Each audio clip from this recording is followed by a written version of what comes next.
Assalamualaikum warahmatullahi wabarakatuh. Saya Lizia Dahtul Rahmi, NIM 2000551.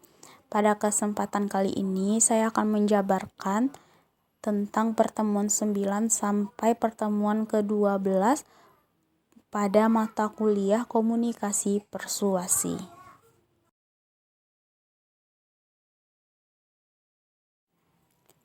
Ilva Ramadhani lahir 25 tahun yang lalu di Balai Rupih, Simalanggang, Kecamatan Payakumbuh, Kabupaten 50 Kota. Bertepatan pada tanggal 30 Januari 1996.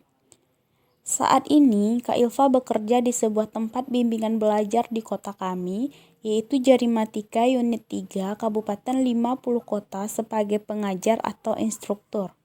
Sebelum menjadi instruktur di Jarimatika sekarang, ia pernah menjadi guru magang di SMP Negeri 2 Payakumbuh sewaktu ia masih dalam proses perkuliahan dulu. Lebih tepatnya dari tahun 2017 sampai dengan tahun 2018. Kak Ilva merupakan pribadi yang supel dan ramah.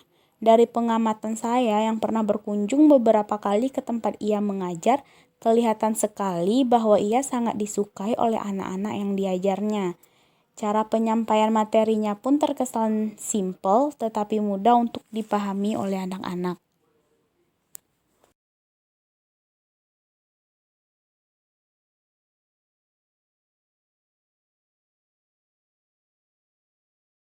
Satu, menginformasikan. Pada tahap ini, Kak Ilva akan memberikan gambaran kepada peserta didiknya tentang bagaimana cara pembelajaran yang akan mereka laksanakan. Biasanya, Kak Ilva akan memberikan gambaran cara pembelajaran yang mengasyikkan sehingga peserta didik akan tertarik dan mau untuk belajar. Kedua, menjelaskan. Kak Ilva akan menjelaskan kepada peserta didiknya bahwa proses pembelajaran yang mereka lewati tidak akan membuat peserta didiknya menjadi terbebani dengan materi yang akan mereka bahas, sebab semua materi tersebut akan dibahas secara bersama-sama dan tentunya dengan cara yang menyenangkan. Ketiga, meyakinkan. Memberikan keyakinan kepada peserta didik bahwa jika mereka menikmati proses pembelajaran dan belajar dengan sungguh-sungguh, maka mereka tidak akan mengalami yang namanya kesulitan. Yang keempat, membujuk. Setelah memberikan keyakinan kepada peserta didik, tetapi peserta didik masih ragu, maka tahapan selanjutnya yang dilakukan oleh Kak Ilva adalah membujuk peserta didiknya dengan mengatakan bahwa jika peserta didik mendapatkan nilai yang memuaskan, maka akan diberikan reward berupa hadiah-hadiah kecil. Biasanya, Kak Ilva akan memberikan aneka macam alat tulis yang bentuknya lucu-lucu yang disukai oleh anak-anak. Yang kelima, mendapatkan persetujuan atau komitmen. Merupakan tahapan terakhir yang dilakukan oleh Kak Ilva dalam proses komunikasi dengan peserta didiknya.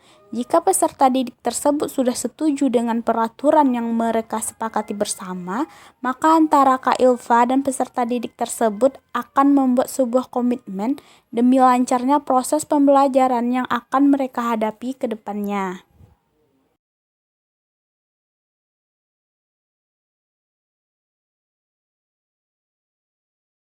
Satu, komunikasi lisan dalam praktik PLS. Komunikasi lisan yakni bentuk komunikasi dengan mengucapkan kata-kata secara lisan dan langsung kepada lawan bicara. Adapun bentuk komunikasi lisan yang digunakan oleh Kak Ilva dalam menjalankan tugasnya sebagai instruktur bimbel adalah menggunakan metode tatap muka dengan anak yang dididiknya. Di Jarimatika, tempat Kak Ilva bekerja, sistem pembelajaran yang dipakai adalah satu anak satu guru atau lebih dikenal dengan istilah les private. Dalam proses belajar mengajar, biasanya Kak Ilva akan mulai memberikan penjelasan mengenai materi yang akan mereka bahas pada hari itu. Selama proses belajar berlangsung, Kak Ilva selalu mengupayakan suasana belajar yang menyenangkan sehingga anak didiknya tidak mudah merasa bosan. Tak lupa, biasanya Kak Ilva juga menyelipkan cerita yang bersifat edukasi di dalam proses belajarnya. Yang kedua, komunikasi tulisan dalam praktik PLS. Komunikasi tulisan adalah suatu proses penyampaian pesan komunikasi dengan menggunakan kata-kata dalam bentuk tulisan yang memiliki makna tertentu. Biasanya Kak Ilva akan memanfaatkan bahan ajar yang sudah dirancang oleh Jarimatika, tapi tetap mengikuti kurikulum pendidikan yang sedang berlangsung. Tujuannya adalah agar anak didiknya bisa dengan mudah memahami materi pembelajaran. Bahan ajar tersebut dibikin semenarik mungkin, seperti menambahkan fitur gambar yang full color sehingga membuat anak tidak merasa bahwa ia sedang berada di situasi di mana ia dituntut untuk bisa mengenai materi yang dibahas. Terakhir, biasanya anak akan diberikan pekerjaan rumah untuk mengetahui apakah materi yang disampaikan pada hari itu dapat dipahami oleh anak didiknya.